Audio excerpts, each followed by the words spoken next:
Welcome to this technical guide on the MacBook A2681. We are Kelatos Informatica, specialists in technical repair. We collect your device from your doorstep, carry out a free diagnosis, and send you a quote before any repair. No phone calls, no trips to the shop. We are based at Calle Joaquín María López 26, Madrid. Convenient, transparent and professional. Link in the description.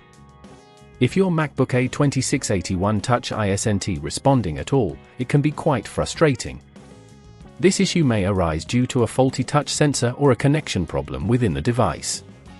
If left unaddressed, it could lead to further complications, making your device even less functional.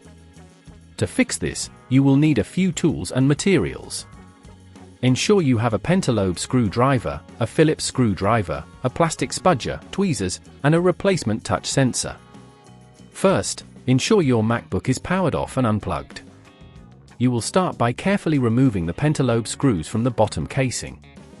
Keep these screws safe, as they will be needed later.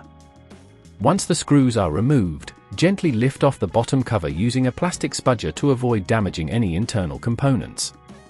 With the bottom cover removed, you can now access the internal components of your device. The touch sensor is typically located near the display assembly. You will need to locate the connector cable that attaches the touch sensor to the motherboard. Be gentle as you detach this cable using your tweezers. After disconnecting the cable, you can now remove the old touch sensor. This may involve unscrewing a couple of screws holding it in place. Remember to note the type of screws used, as you will need to replace them with the same type when installing the new sensor. Once the old sensor is out, take your new touch sensor and carefully position it in place. Secure it with the screws you previously removed and reconnect the cable to the motherboard. Make sure everything is connected firmly but gently, as applying too much force could damage nearby components. Before reassembling your MacBook, it's a good idea to test the touch functionality. Power on your device and check if the touch is now responding. If at this point you feel it's getting too tricky, remember that at Kelatos we collect your device from your door and return it fully repaired. If your touch is working fine, you can proceed to reattach the bottom cover. Align it properly and replace all the pentalobe screws you removed earlier. Tighten them just enough to secure the cover without over-tightening, which could cause damage.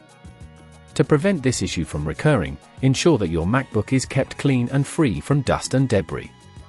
Regular maintenance and careful handling can also help prolong the life of your device's touch functionality. If you'd rather not risk damaging your device, at Kelatos we collect, repair and deliver back to your door anywhere in the UK. Link in the description.